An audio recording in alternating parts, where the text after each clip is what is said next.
and more of how the music that plays a part into the stereotypical college drinking environment. So to begin with, just music within academics, I think it's important to mention the Berklee College of Music, which is one of the most prestigious places to obtain any type of musical degree from. And Berklee is actually, Kara DioGuardi is actually teaching a class at Berklee. Do anyone know who Kara DioGuardi is? She's a composer. She's on American Idol for a season. And I think the really important thing about music academics is the environment that a musically adapted university offers to students and how it differs from one that is not big in the arts. So in today's economy, it is not necessarily always a GPA that is going to get someone a job. It is the ability a student has to connect with its fellow people and coworkers.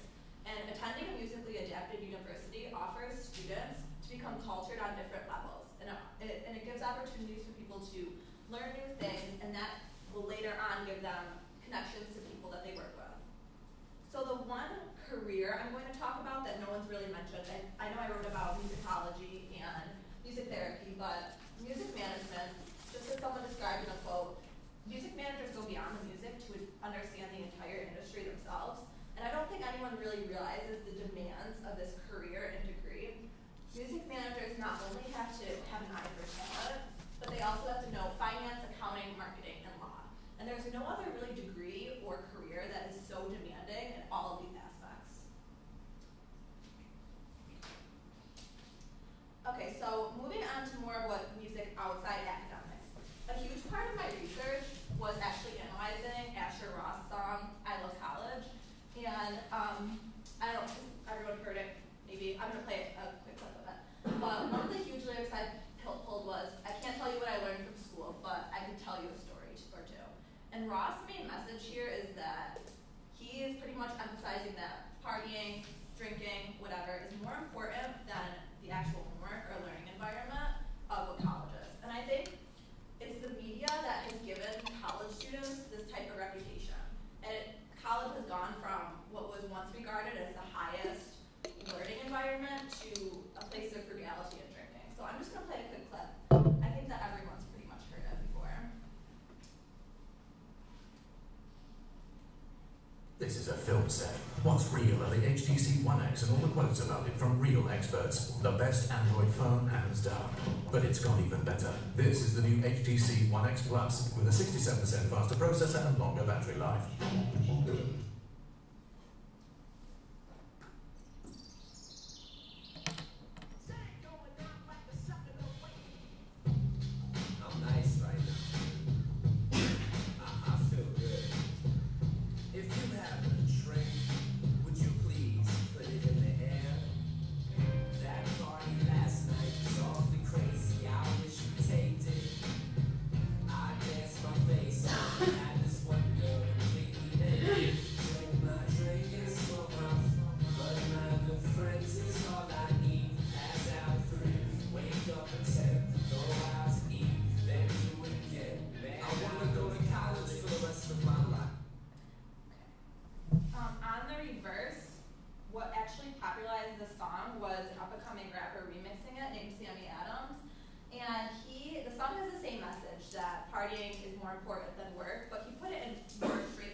I hate college but love all the parties.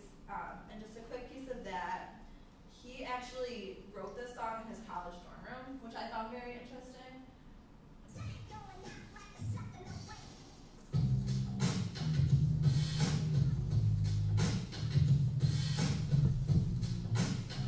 I hate college remix.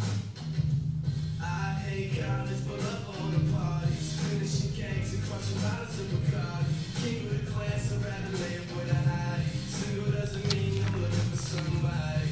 Some say they drink blades up, but hardly. Popping 3K, ski a little bit of Molly. Am I on my mind? Most people say Friday, but I've been on my grind, puffing under that Cali. So once again, I think that remix actually just enforces what the media has portrayed us college students as. Okay, so in order to digress further into music in college, it's important to realize why college has become synonymous with drinking. And a man named Thomas Vanderven spent 7 years of his life researching this, doing in-field work with college students in college why do students drink so much? And he discovered that through history, college students don't need an excuse to drink anymore. They see that being in college is their only excuse that they need. They don't need a birthday party or a celebration. People say that, oh, why? He asked why people are drinking on a Friday night, and it's because it's Friday night and you're in college. And one of these aspects that's singular to the college environment is pre-gaming, and it was invented by students. This is just taken off Urban Dictionary, and I think it pretty much sums up what pre-gaming actually is. And Vanderman pointed out that a huge aspect of pre-gaming is playing drinking games, and the majority of drinking games are actually based upon music.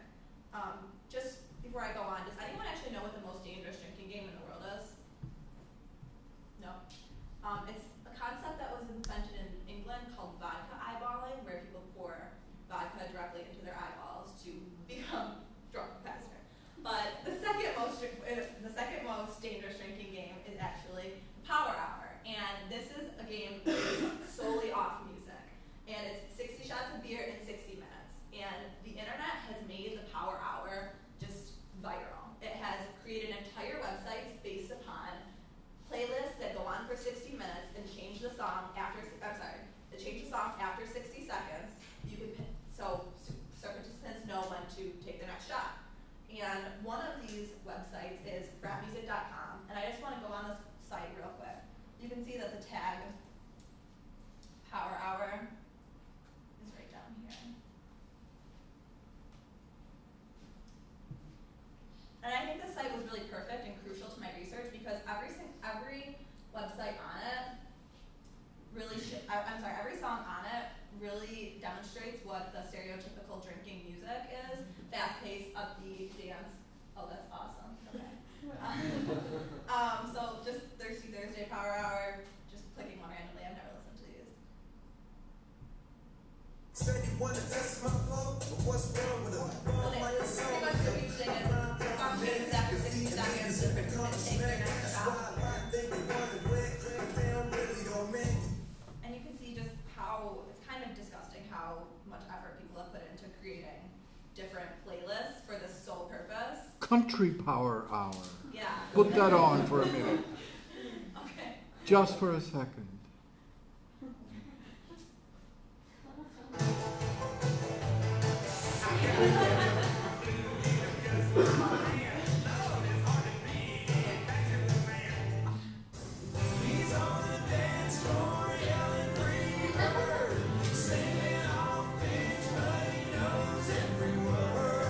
Thank you.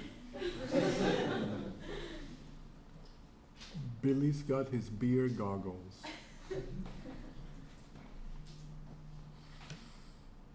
So I just want to point out that in no way am I saying that every college student drinks and every college student listens to the same exact type of music.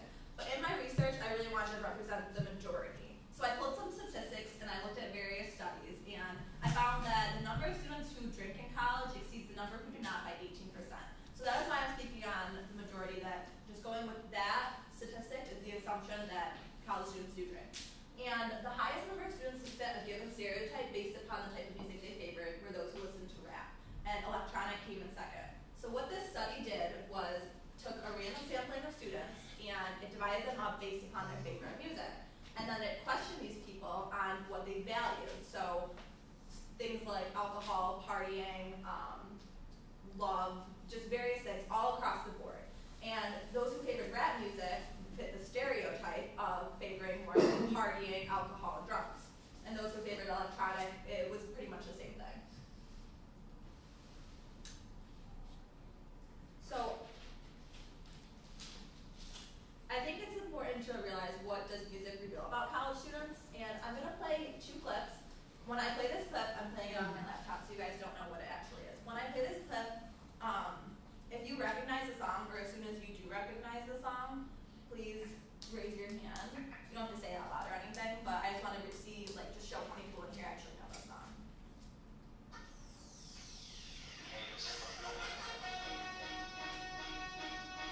Higher.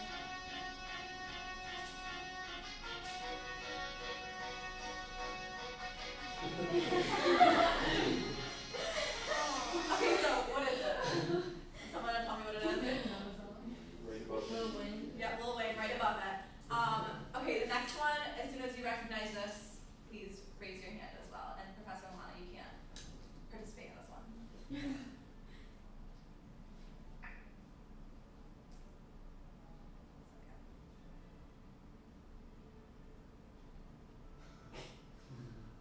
You're kidding, right? Can't hear it.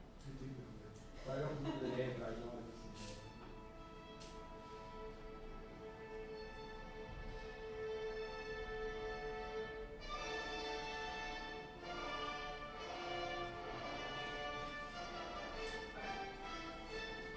So yes, that first one was Lil Wayne's right above it. And this next one was actually, which a lot less people recognize, was Beethoven's Symphony No. 9. Now leading into this next study is actually one of the most interesting things I've ever seen. It's performed by a man named Virgil Griffith. And it's actually called Music That Makes You Dumb. So what this man did was look at colleges' average SAT scores and then surveyed the colleges on what their favorite music was. So the colleges that students had the lowest average SAT scores favored Lil Wayne. And the college with the students with the highest SAT scores favored Beethoven. And pretty much the only colleges that listed that were Yale and Amherst and MIT, so don't be offended. But what's really interesting is that I think it's important to realize what your taste in music as a college student says about you, even if it's not true. Because we're in a class full of honor students right now, and all of us, majority of us, I'm sorry, recognize the Lil Wayne song, but that doesn't necessarily mean we have the lowest SAT scores in the school. So it's just interesting what that actually says about you. This study is huge. I can only fit half of it onto this slide, but it goes on forever, and there is almost every single artist you can imagine on here, compared with the SAT scores.